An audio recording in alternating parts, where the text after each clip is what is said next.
Good morning, everyone, and welcome to today's Friends Life Care Wellness webinar, Grief Through the Golden Years. My name is Gail Tamarchio, and I'm the Friends Life Care Director of Wellness Initiatives, and I'll be your moderator for today's session. So before we get started, I just want to give you a few housekeeping tips, just so you know fully how to participate. So first, I'm going to show you a screenshot, and this is what you should see right now in the upper right corner of your screen. So this is, you should be listening in right now just basically through your computer. If for some reason you're having trouble hearing, you can click on the telephone button and a phone number will appear that you can call. And you'll see the little orange arrow right next to the audio. You can click on that and then you can listen through telephone. And then also you may see the question box there to the right. If you have any questions at all at any time during the webinar, please feel free to submit them. Our presenter, Ashley Herr, is very interested in hearing what you have to say and would love to respond to your questions. And she will get to them as soon as she can during her presentation. If she doesn't answer them immediately, she will definitely get to them before the presentation is over. Now, there may be a few times during the webinar where Ashley's going to ask you to raise your hand because she'd like you to participate. She wants to know what's going on and how, what you're thinking. So to participate with raising your hand, just click on the hand icon on your screen. You see on the small bar to the left of the big box, you see the yellow palm with the green arrow. So you would just click on that button when you wanted to raise your hand.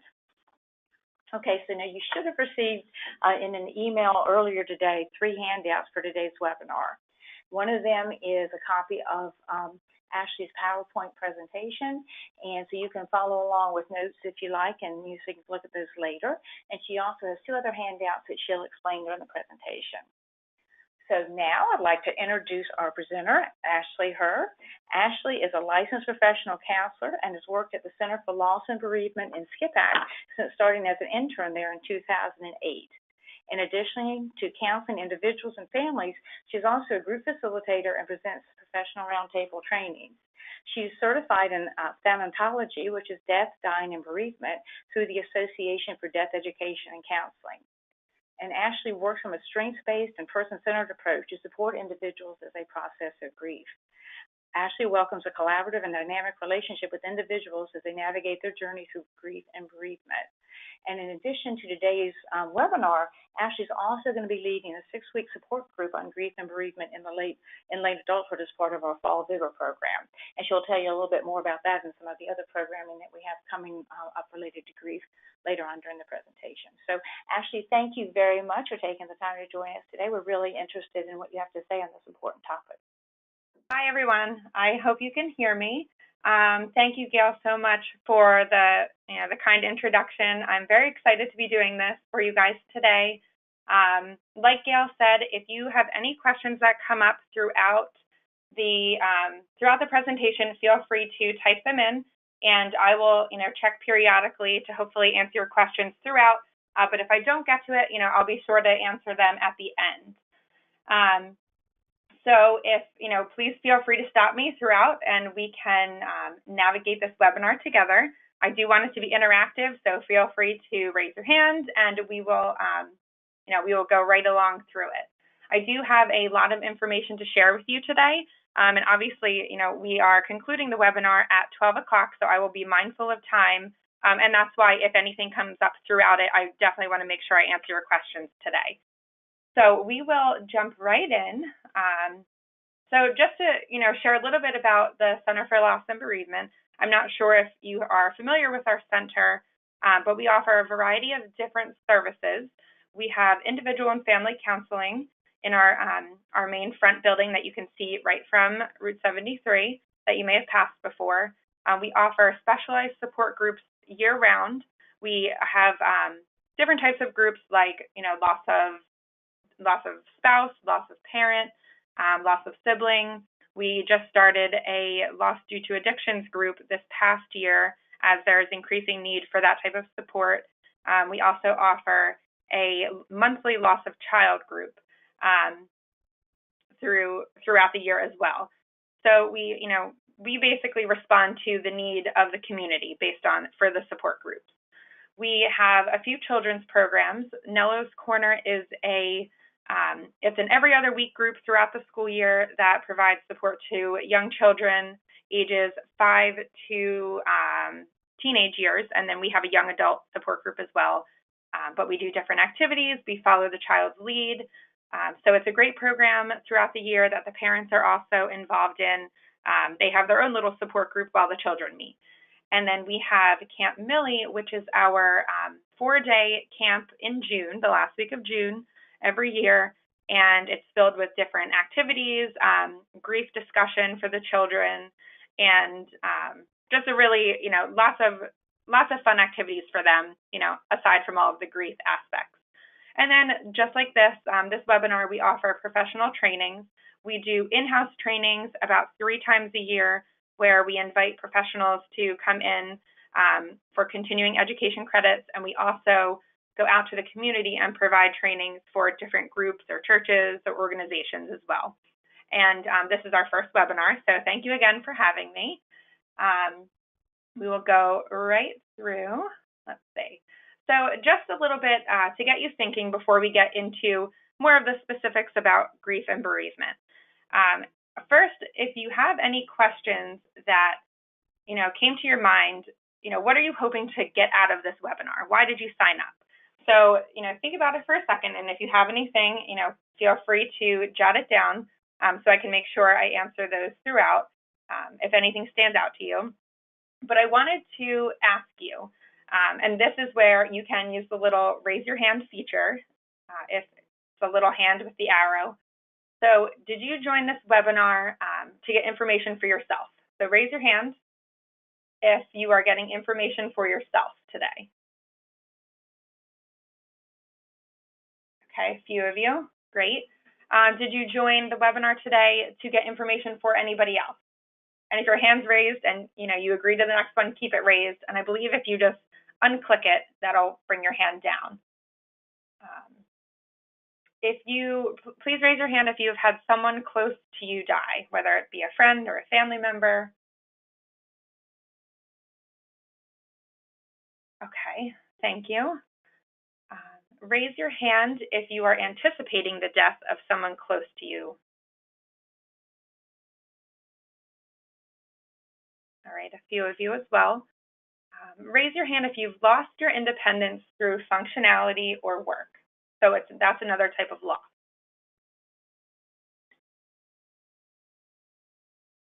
Okay, and please raise your hand if you feel like grief is confusing or overwhelming.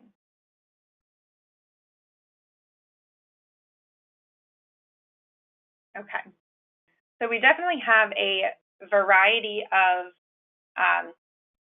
reasons why people are joining this webinar. And, it seems like based on the hand raises, a lot of people feel that grief is confusing and overwhelming, which it definitely is.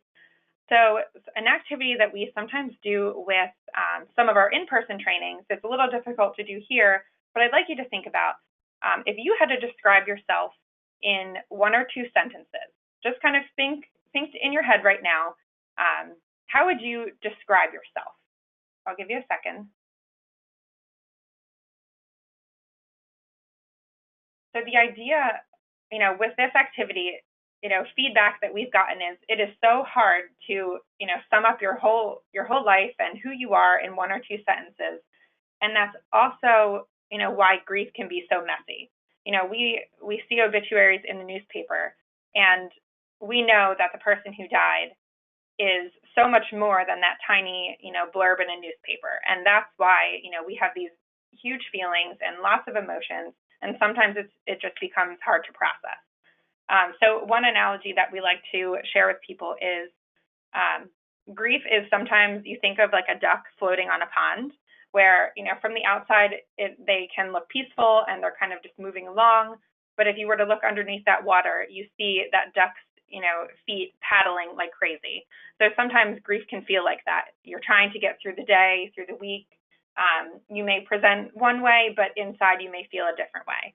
And that's not always the case, but sometimes people can connect with that, that analogy. Let me just see if there are any questions before we move on. I don't think so right now. Let's see, okay. All right, so just a quick overview. You may be familiar with these terms, but just in case you aren't and need a refresher, grief is experiencing the psychological, behavioral, social, and physical reactions to the perception of the loss.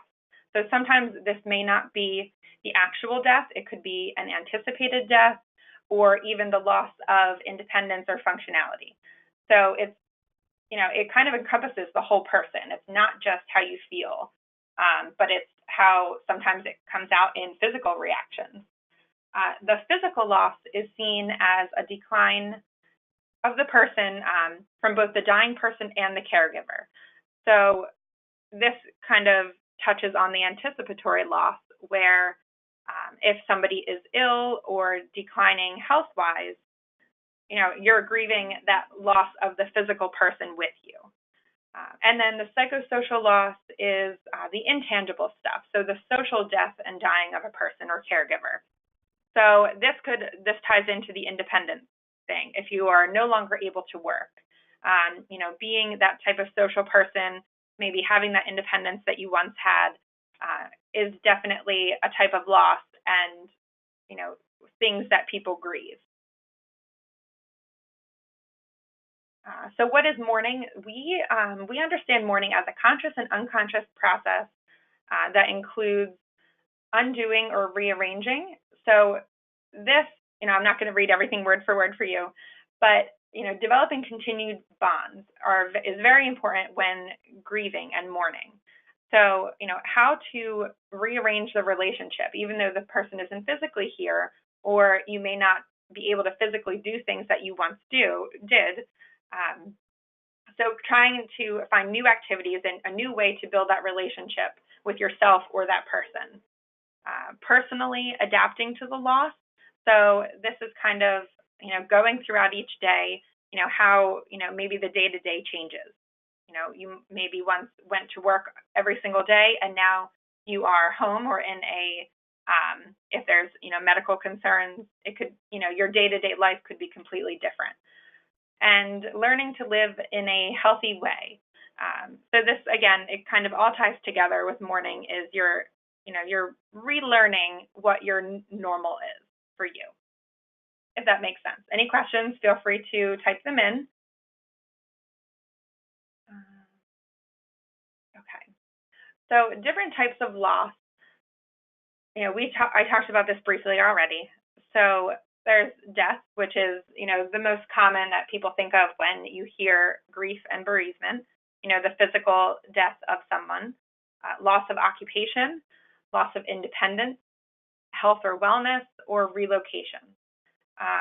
So raise your hand if you, have experienced a type of loss other than, anything on this list, or other than death, we'll say, because death is, the one that stands out the most.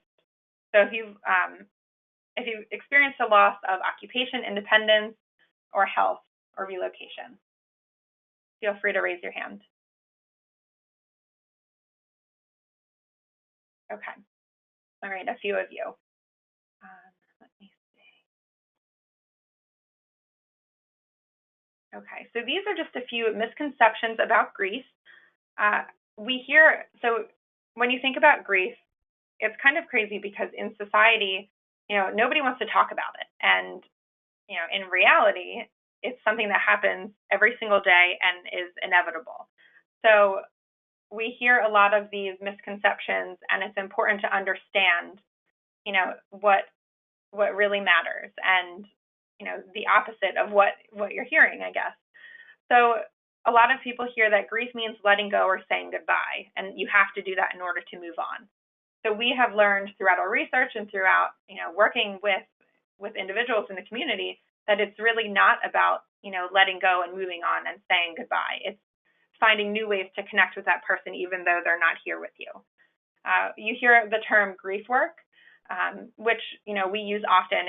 It's working through your grief, your own personal grief journey. And people say that, you have to do the grief work in order to move on. But we've also learned that, that's not the case either. So, everyone's grief is unique and different, and every human is unique. So nobody is expected to grieve at the same rate or experience the same emotions. A lot of questions we get often are a time frame for grief, which, when you are feeling, those heavy feelings and your heart is heavy, everybody wants to know, like, when am I going to feel better, and why, what is the time frame, basically? What is the timetable? And, unfortunately, like I said, everybody grieves differently. So there is no specific time frame that, after a year, you're going to feel great. And honestly, it would be wonderful if we could say that, and, you knew what to expect, and it would be wonderful. However, in reality, everybody goes through different emotions. Everybody feels different emotions when someone dies, or you lose independence through aging. So unfortunately, there is no, specific time frame, and it varies for each person. Another misconception that we hear is, the more intense your emotions are, the better you're grieving. So this ties right in that, everybody feels things differently. And then once you have grieved effectively, you won't have to grieve again. This misconception is pretty interesting, where we see a lot of people, or a lot of kids in our programs, that they're experiencing grief in one way, and then a few years later it's completely different. And we attribute that to different developmental milestones. And this is lifelong. We change as people as we, move through our lives, and we do and experience different things. So, to say that once you grieve, you never have to grieve again, it's really not accurate. And, 15 years from now, you may re-grieve and, feel that loss of that person or that experience you had in your life completely different. So I wanted to touch on the dual process model briefly. Raise your hand if you have heard of the 5 stages of death and dying. Okay, so this is definitely, a common, something that a lot of people have heard of. It's the, the anger, denial, things like that.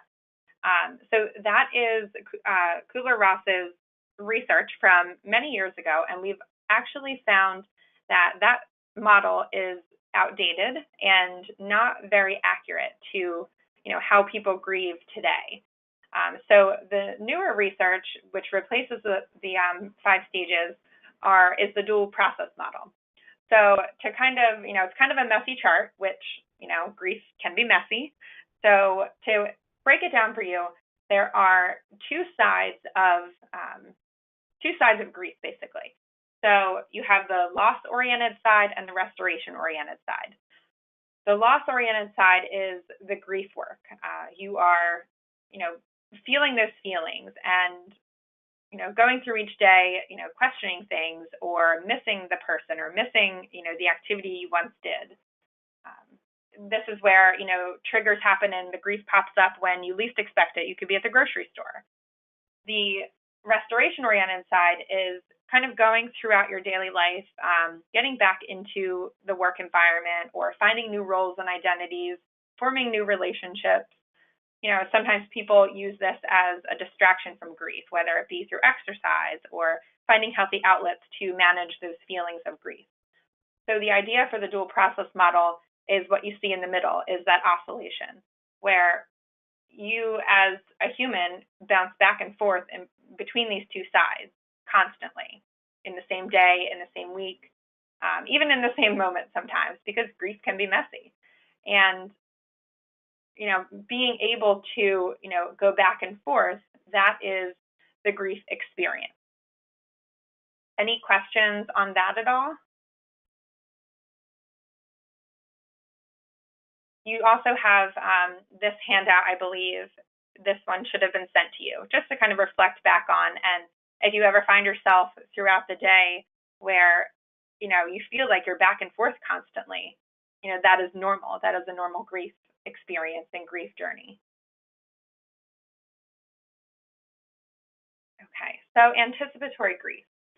This anticipatory grief, obviously, it starts before the death or the loss occurs. So this could be when, somebody is sick and in a, medical community or a hospital, or if, you know that you may be retiring. thinking about, that upcoming loss is anticipatory grief. So things to remember with this, it's normal. If you know that something is coming, it's normal to have a feeling about it, whatever the event may be. It's important to acknowledge the losses, and there may be many within the same situation. Knowing that a death or a loss is coming up, it does not mean that you are giving up. There are different hospice, settings that will talk about this a lot. Sometimes it's just the natural progression of life. Reflecting on remaining time that you have aside from, what they're going to be missing. So staying in that present moment is important with anticipatory grief. Don't assume, communicate.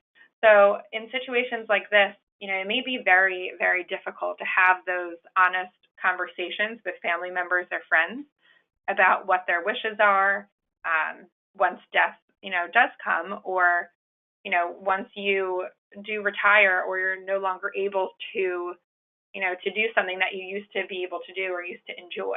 Having that open communication with friends and family, may make things easier, either in the present moment or even in the long run. And connecting with others and support systems. So there are many groups out in the community that help with anticipatory grief. We also, should we have enough interest, we would definitely run an anticipatory grief group here at the center, because it is, a lot of people think that, they have to wait until the death or the loss occurs in order to receive support, but that's really not the case, because grief does start, way before a death occurs. Even just with, aging in general, knowing that, everybody is getting older, it can be very emotional at times. So we also stress self-care, and this is huge for everyone in general, but specifically with anticipatory grief. Your daily schedule may be different, and in addition to all of these feelings and emotions that you have, it's very important to take care of yourself in a physical and emotional way, which we'll get to some other self-care stuff as well. Okay, so responses to a loss are, we have a few different categories. So behavioral, we often see and hear that avoidance, whether it's positive or negative, it can be both. So avoiding different feelings is common. So, spending a lot of time with family can be very healthy. Spending time with friends, doing things, finding new activities is, that can be a response, after a loss or a death. So finding whether it's joining clubs or volunteering, different things like that. Sometimes people, behaviorally, they engage in unhealthy coping skills, whether it be drugs or alcohol. Some people consume themselves with activities, not just joining new things, but like totally engulf themselves. And, at times, thinking about that dual process model, that restoration side, it is normal and healthy to find new activities and, involve yourself in different things. But sometimes people do it as a means to distract because that's what they need in that moment. There are also different physical responses. So, your body reacts to stress and to strong emotions. So there can be, stress-induced illnesses that come up for you. So, and it could be unexplained. You go to the doctor and you don't understand, where these are coming from, but it could be a result of, stress levels and high emotions. Also, sleep patterns tend to change in, one extreme or the other, along with appetite changes. We hear a lot of people say that, they cannot, they just can't eat and people are losing weight. But it's also the opposite. Sometimes people use food for comfort at times. And there's also hygiene changes, depending on, your situation. A physical response to a death or a loss could be different hygiene changes as well. Okay, so emotional responses. This is, very, it's easy to read, but it's hard to understand at times. So when you think of, a death or a loss, there are so many different feelings that this can encompass. And a lot of people don't, think about happiness as a feeling, after a death.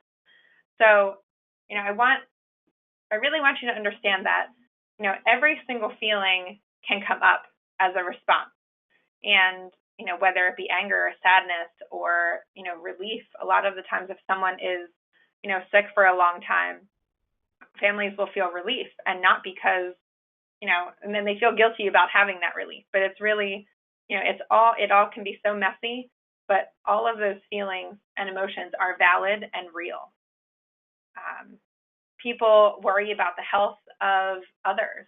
So emotionally, if someone close in your family dies, it kind of, heightens that fear and that awareness that, wow, I guess, death is common. And, once it happens within your family or within your close friends, you may begin to worry about others in that same way.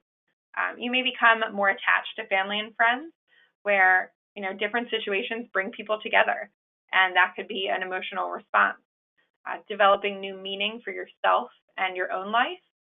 So, finding out, sometimes people find new roles and they, adopt new lifestyles because someone died, and that's a positive thing. And then, it's really interesting to see how, after a death of someone, learning your own strengths. And you may not realize it until years later or months later, but recognizing your own strength through a stressful situation, can be an emotional response or emotional change. Another thing I wanted to point out with this, just kind of the emotional responses, it really does depend on the relationship and type of loss or type of death. So if you think about the loss of a spouse, that may look very different than the loss of a child. If you think about the means of death, so a loss due to suicide may look very different than a loss due to cancer. So depending on the setting, the situation, whether it's sudden versus expected, it can really pull in all different emotions. Any questions, feel free to type it in. I'm moving through, so I, definitely make sure I can answer your questions at the end as well. So feel free to interrupt me. Okay. So what grievers need, and as members of this webinar, if there is anything that is not on this list, I'd be very interested to hear, what would you say to your family and friends that you need as a griever? What would be helpful? Or on the other side, what would not be helpful? So we have heard that, people who are grieving, they need validation. We just talked about the range of emotions that you can feel. Just being validated that, it's okay to be happy at times, it's okay to be sad, feeling validated and knowing that, it's okay to go through that is very important. Grievers need support and permission to react. So at times we, whether it be in the workplace, it's very difficult. You only get a few days off from work when someone dies close to you. And in reality, you need a longer time to process that. So just being able to react and feel your emotions in different settings is important. So whether you need to, talk with a boss or someone, that can provide you that space and that time to feel your emotions is important. Permission for doing memory work. So a lot of times, even with our little kiddos, kids will be afraid to share memories because they don't want to upset someone else. And that's common within just regular family dynamics as well. You may not want to share a specific memory with someone because you don't want to upset them. You don't want to upset your, elderly father or, things like that. However, it's so, healing and extremely important to be able to share those memories openly. And if you don't feel that you're able to, to talk openly about different things, I think, finding a different outlet, whether it's just be writing them down so you're able to express that part of your active grief, if that makes sense. Accurate empathy, people will ask, oh, how are you doing? I heard that so-and-so passed. I'm sorry to hear that. And unfortunately, people in the community, they don't always want to know the answer. So, someone could start saying, actually, I'm having a really difficult time. And it, makes people really nervous and really, they don't know how to respond to that. So we find that people will kind of lie in a way and say like, oh, I'm doing okay, I'm fine, But then it kind of creates this turmoil within yourself that, you're not being honest. I may not be doing okay, or maybe I'm okay, sometimes and not others. So being able to talk with people who, can portray accurate empathy with you is important. Having accurate information is another thing. Sometimes with, a death or a loss of independence or functionality, you don't always have all of the details. And I think humans are curious by nature.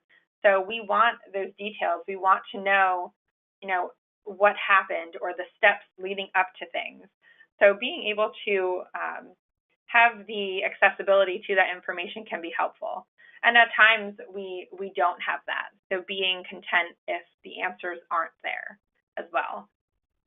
Permission to withdraw from usual social functioning. So this is, it's a lot of pressure to, experience a loss or a death and have to jump right back into your life. And people expect you, to jump right back in or say, oh, it will be good for you to get out and things like that. Sometimes we need to withdraw and kind of take that time to process on your own, without feeling that pressure to, that adds the guilt and things like that. So being open and honest with others that, if I don't attend this function or if I don't seem overly outgoing right now, this is why. And, hopefully they begin to understand a little bit. Permission to change is another key factor that, after someone dies, things obviously aren't the same. You want to find continuing bonds or ways to connect with that person, but inevitably things will change in some ways. So whether it's within yourself or your environment or, whatever it may be. So being okay and receiving permission that, it's okay to be happy. It's okay to form new relationships or different relationships. Having that validation, it kind of goes back to the validation a little bit. And then again, the confirmation of continued belonging and continued acceptance. So having that support network, that strong support network that you can feel safe in talking or, showing emotions, showing raw emotion in is important. Is there anything else that was not on this list that you feel as a person grieving would be helpful for other people to know?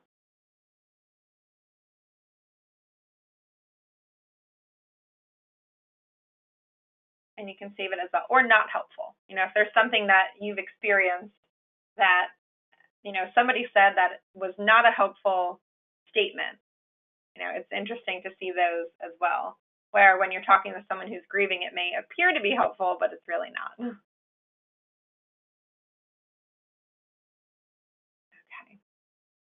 So continuing bonds, I briefly touched on this before, but to kind of go a little bit more in depth, different ways to help stay connected with a deceased person. This is for, death in itself rather than, the loss of independence or your health. So different things you can do are writing a letter, praying, or any spiritual activity that you may believe in or do, finding a linking object. So this would be, those tangible items. Sometimes people find clothing comforting, or pieces of jewelry comforting, things like that. So finding, something tangible that you can do or hold that really makes you feel connected and continues that bond, helps it to, keep going. Different volunteer work. So this kind of also goes into, people volunteer or start up an organization or join different charity walks based on, maybe somebody died of breast cancer, so you start, fundraising and joining breast cancer walks.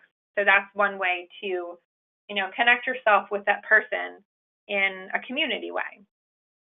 Memorializing, the person. So whether it be with family members or friends as a group, sometimes people hold memorials every year, or they do something special as a family, whether it be, just going out to dinner or holding a mass. There's all different ways to memorialize a person, and along with rituals as well. So families develop their own individual rituals, or it could just be something, on your own that it doesn't involve the whole family, but something you do, every day or every so often on different anniversaries that helps you feel connected to that person. Is there anything that anybody wants to share, an experience that they've had where, you have developed a continuing bond? Maybe you didn't know it at the time, that's what it's called, but, helps to feel connected with the person.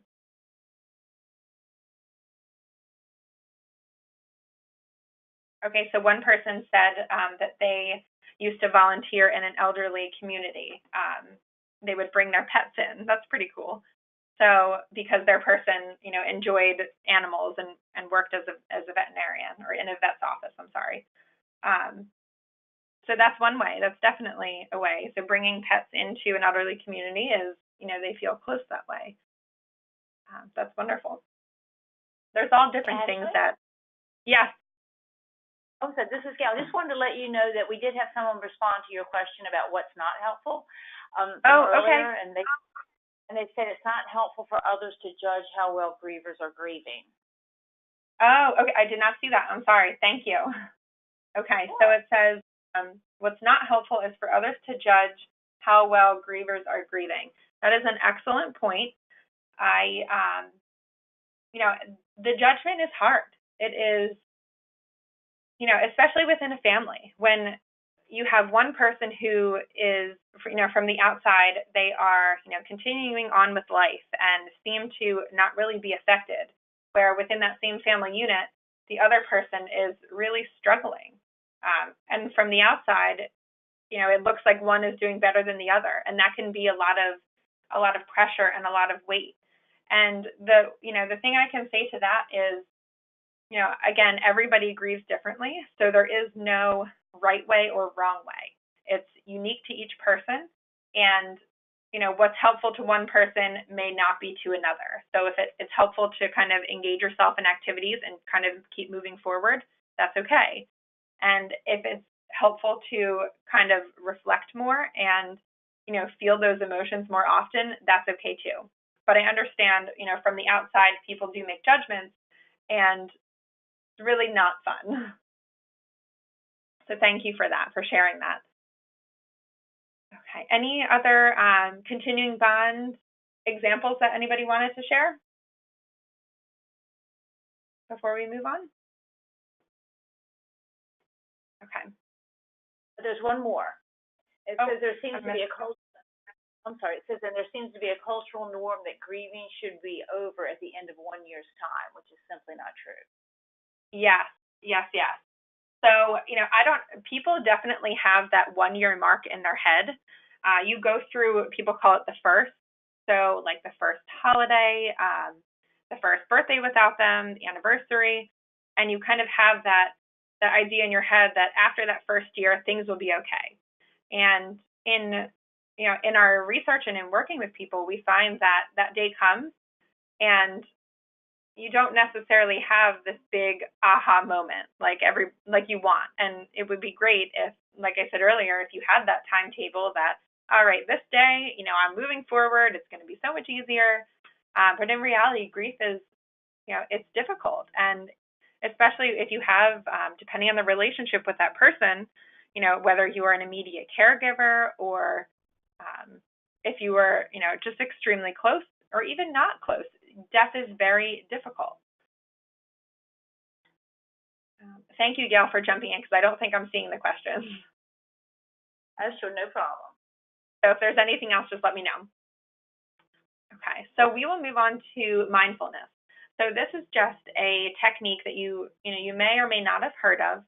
Mindfulness is really being able to stay in the present moment and reflect on what you're feeling, what's going on around you, and it really helps when you're grieving, because it kind of brings those feelings to the forefront without putting so much pressure on yourself to respond or react to what's going on around you, if that makes sense. So different mindfulness techniques could be breath oriented. So just being able to take some time to take deep breaths. I think about people at work where they may get a break, they may not, or you feel like you don't have enough time to, run to Wawa or things like that.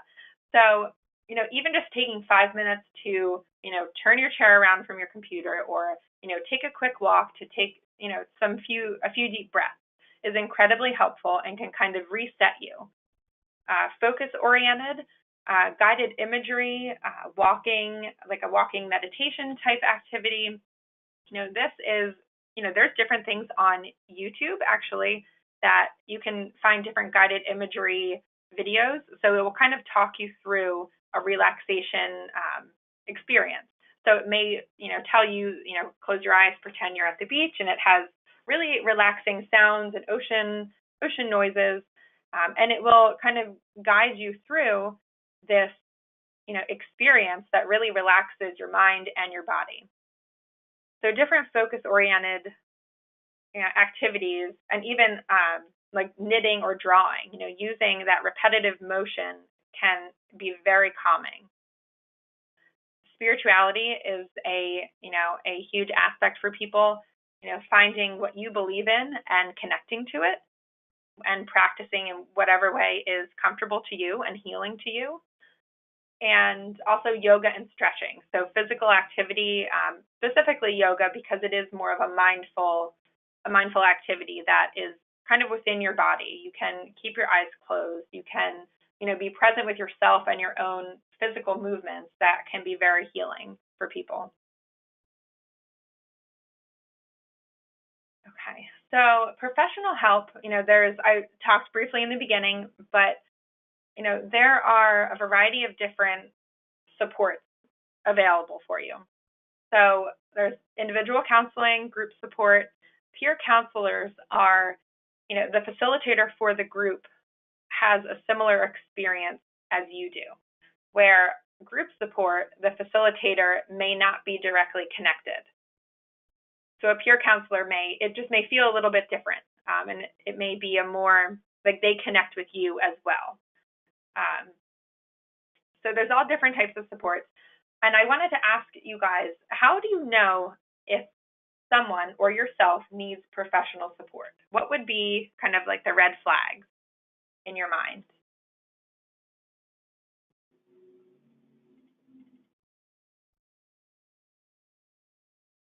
I'm trying to look at the comments. So Gail, if I'm not seeing them, let me know.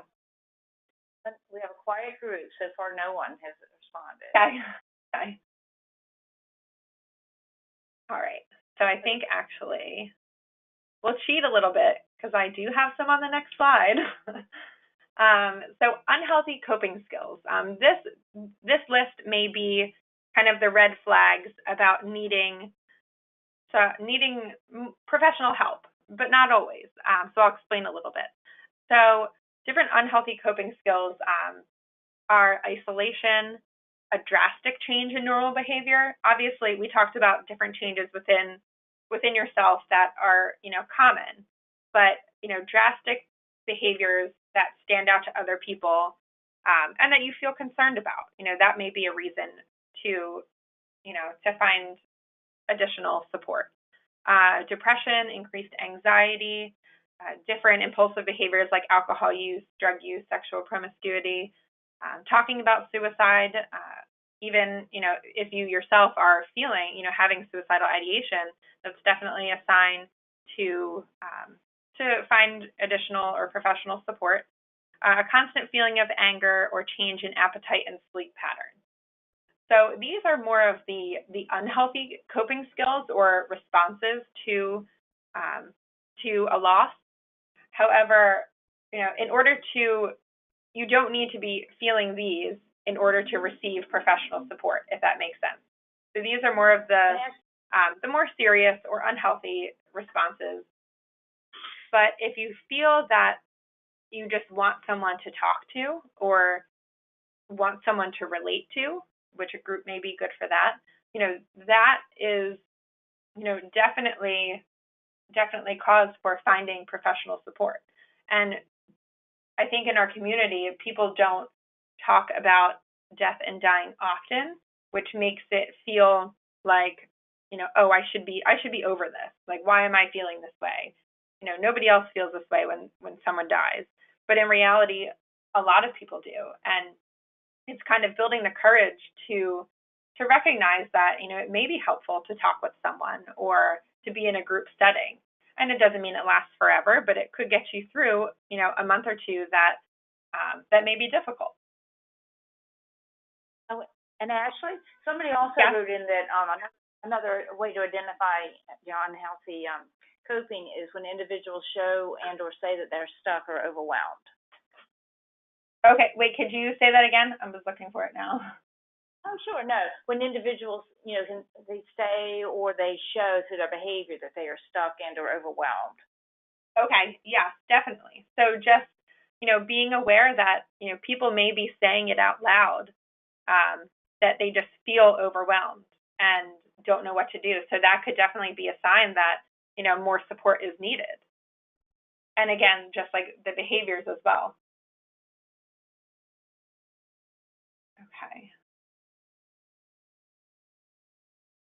Okay, so a few upcoming opportunities for support.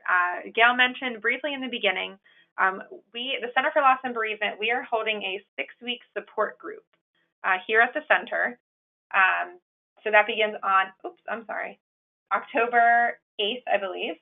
And so basically that group will be, it's, 6 weeks in a row, 6 Monday, I believe it's late morning. And we will have a closed group, meaning nobody else joins the group throughout those 6 weeks. You stay with the same people. And it's really an experience. So, there's no set curriculum. So it's very organic by nature. Whatever the group members want to talk about and feel that they need support in, that's what we talk about that day. So it's we found that 6-week time frame is really helpful for people. And, we repeat support groups ongoing throughout the year. So if you are interested in this group, the 6-week group, you would contact Gail, and then I would be in touch with you as well. There's also 2 events that Friends Life Care is sponsoring as well. There's a mindfulness as a tool for healing grief and loss. That's a 2-hour workshop, and there are 2 locations, 2 different dates for that, in Fort Washington and in Stratford. So you can look into those as well. And then there's also a Labyrinth Walk in Westchester on October 16th. And that might be a great, from what I understand about it, that might be a great mindfulness activity if you are looking to get into more mindfulness activities. And so again, contact Gail, and she will, or Friends Life Care, the phone number is on there and the website if you would like to register for any of these support groups or events. So I feel like I threw a lot of information out to you just now. So I wanted to take some time to, see what other questions you had based on everything I just shared. And, if there's a topic that I did not touch on that you would be interested in learning a little bit more about, we have about 10 minutes or so left, I think. And then we can talk through that. Actually, we do have a question. Someone asked if you could provide any guidance for how to adjust to new social dynamics. Like say you've always interacted as a couple with other couples and now you're single. Yeah, that's a great question. So, like I said before, the social dynamic piece can be very difficult. If you are, historically you participate in things as a couple and you have friend groups that it was more of, a couple type setting. hopefully, those friend groups are supportive, and, over time, initially it may feel very difficult and triggering to be in that same setting, but hopefully over time it does become more comfortable.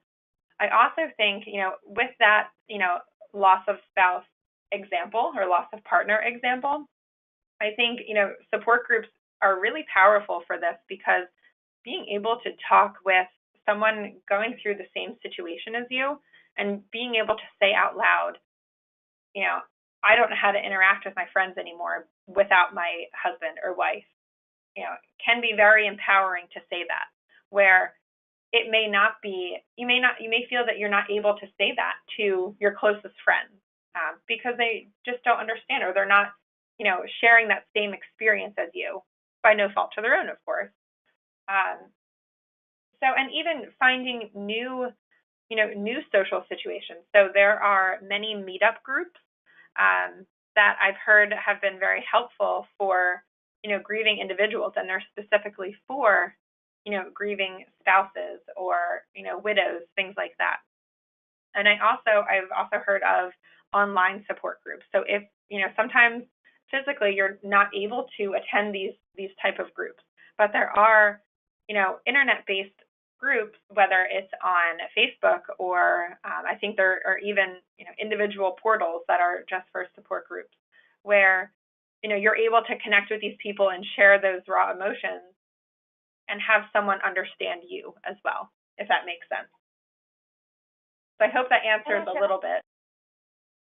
And I also have another question, a follow-up to that, because sometimes it's uncomfortable for you to be with a friend group, but I've also heard of situations where friend groups don't invite you anymore when you're not a couple. Yeah, yes, that is, we have definitely heard that as well. And, that can be difficult, because it's almost like a loss on top of a loss. You lost your spouse or whoever, someone close to you, but then all of a sudden you're not being included in those same experiences that would probably provide you the most support at that time. So I would encourage you, if you're comfortable, sharing with, your friends and family on what you need. So we encourage using I statements, where instead of saying, you guys aren't including me and it's hurtful, kind of reversing it and saying, I need to be involved in social situations, or I really would enjoy spending time with you guys. And that kind of takes, the blame or pressure off the other person, and you're being honest with others in what you need, if that makes sense. Makes a lot of sense. Thank you. Any other questions or topics that you were hoping to learn a little bit about, or any questions on the upcoming support groups as well? One question about the support group that has come up is just about whether or not it's going to be too painful to attend, because everyone's going to be talking about their losses and like re-triggering the grief. Yes. That is definitely a great question. And we, as we go throughout the year and run different support groups, that comes up periodically. So what we typically share with other individuals joining a support group, we recommend at least a few months after the loss before joining a group, mainly because, as you may be familiar with, those feelings, right after a loss can be very overwhelming, and it's not only difficult to share your experience, but it can be difficult to hear other stories. So, sometimes, people feel that a support group isn't for them, where other people feel that, they don't want the individual, they want to be surrounded by people. So we do look at, each person individually to determine the best type of support. But, within the group itself, nobody is ever pressured to share something that they're not comfortable sharing. So we do tend to have some group members that are a little more quiet throughout the group, and they're really, by listening, they're getting that support that they need, more than, if they were to constantly share.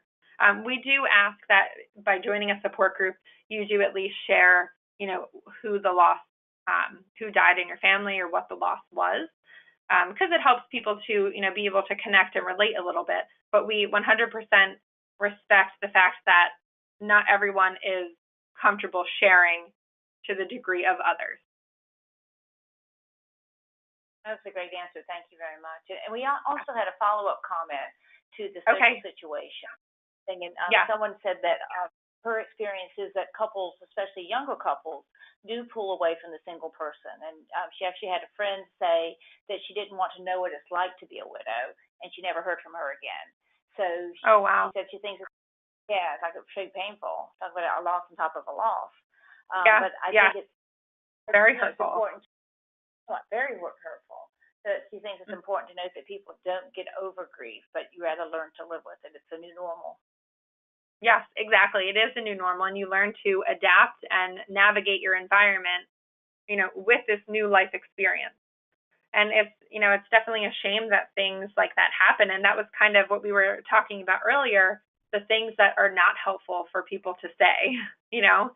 And unfortunately, that woman or that friend, didn't want to, know what it felt like to be a widow or to be single in that group. Um, but unfortunately, nobody wants to join that club of being a widow. And, it's really not helpful to have those comments at times. But hopefully surrounding yourself with, people who are supportive or finding that, that outlet, whether it be, through exercise or music or, you know, may help you through those difficult moments that come up. Well, thank you very much, Ashley. I think that wraps up our questions for today. And Okay. thank you so much. That was informative and really, really helpful. And do you have any final words that you'd like to say before we wrap up? I don't think so. Thank you, everybody, for joining today, and I hope that the information that was provided is helpful for you in your own grief journey, or in to help someone else that may be going through their grief journey. Again, if you have any follow-up questions, feel free to contact either myself or Gail, and we can be in touch through that. So thank you again.